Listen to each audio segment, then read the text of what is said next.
Welcome to the channel and welcome back to another video. On this video, I want to talk to you guys about the truth about being a landlord. And I want to give you 6 headaches, potential headaches, that could happen from owning, managing, and renting out your own property. Now, these are things that people don't really talk about all the time, but I think as a beginning landlord or somebody that's considering becoming a landlord or renting your property out, you should know.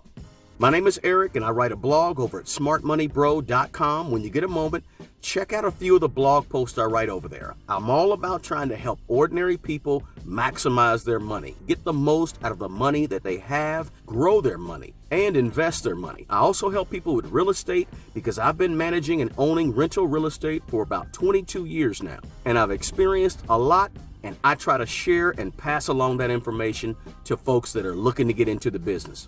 If you're stopping by this channel for the very first time, please consider subscribing to the channel. And please, if you get anything at all out of this video, smash the like button for me. I'd appreciate it. And for those of you that have already subscribed and you already check out my videos, I appreciate you. Thank you very much. So let's get started on this quick video. The truth about landlording. 6 potential headaches that you may run into. Now, these are in no particular order. These things come up with landlords all the time. And when you go to those weekend seminars or those guru conferences, and when you watch the guys or the ladies talking about their rental real estate and how they make, $50,000 a month from rental real estate, these are some things that they don't ever really cover in detail like they should. So number 1 is this. When you own rental real estate, whether you have a property manager or if you're managing your own properties, you've got to make sure you have emergency money setting aside in case something goes wrong. Now, this may sound pretty obvious to a lot of you, but you would be surprised at how many landlords don't have a stash of cash to go to when things go wrong. And listen, if you manage property or you own real estate that you rent out, you're a landlord, you're going to have things go wrong. There's going to be a pipe that burst, or there's going to be some type of HVAC that goes out, or a tree is going to land on the roof. There's going to be things that happen that you've got to be prepared for. And the way to prepare is to make sure you have money. Now, it could be cash. I don't care if it's $50,000 underneath your mattress, if it's $5,000 per unit or door that you own, if it's $10,000, if it's $3,000. Just have enough to cover it. It could be in a savings account. It could be in a money market account. It could be at one of the brokerage houses, Vanguard, Fidelity. It doesn't matter. Wherever you keep it. It could be a HELOC, home equity line of credit. It could be just a regular line of credit.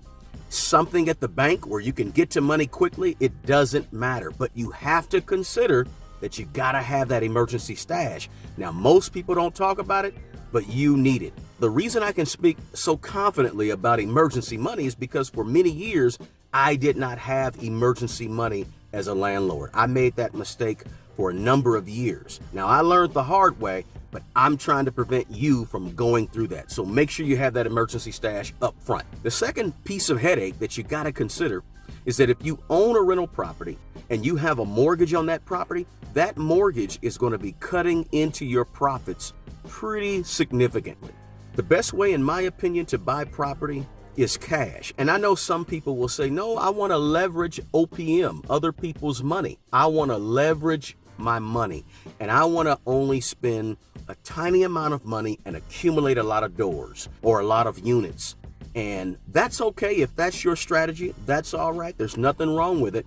But just remember, your mortgage eats into your profits. The third thing that can be a headache is having a vacancy.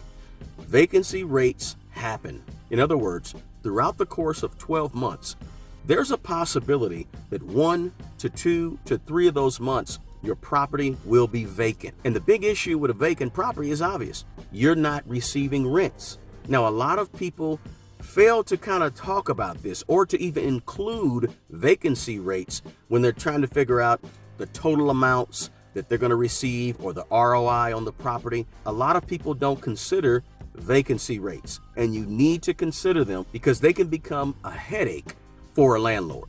The truth is, your property will be vacant at some point, and you need to account for it and think about it. Now, whenever I'm doing my calculations for my total rents per year or my total return on investments, whatever, I always count in at least 1 to 2 vacancy months per year. That way I'm getting as accurate an idea of what my profits are going to be. So prepare for vacancy rates.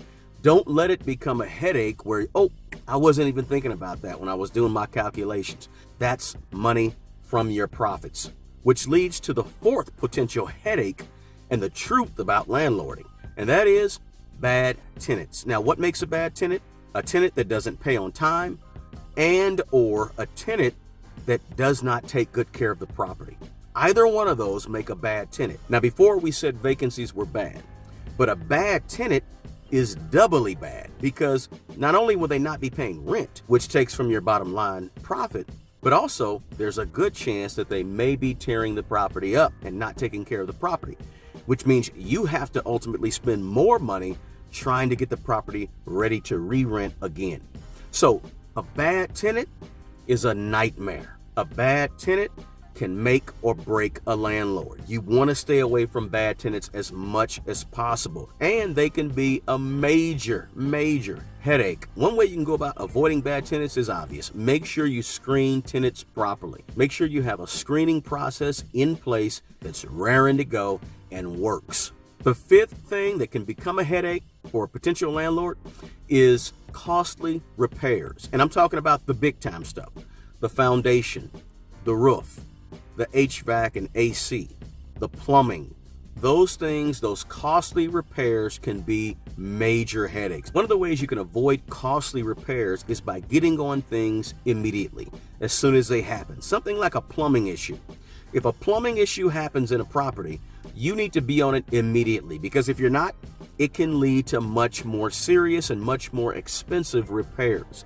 So stay on repairs. Do preventive maintenance on items throughout the property so you can catch things before they happen. Costly repairs will be a nightmare and will be a headache for a lot of landlords. So just be ready for that. The sixth potential headache: lawsuits from tenants or audits by the IRS. If there's a red flag, trust me when I tell you, you don't want to be audited by the IRS. Been there, done that. That's another video.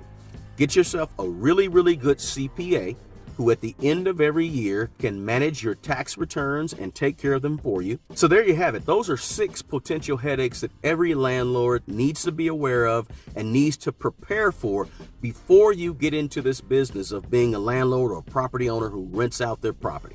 Hey, again, if you got anything at all out of this video, subscribe to the channel and smash the like button for me. I really appreciate it. The best person to take care of the old you is the young you. Take care of yourself and take care of other people. Until the next video, peace.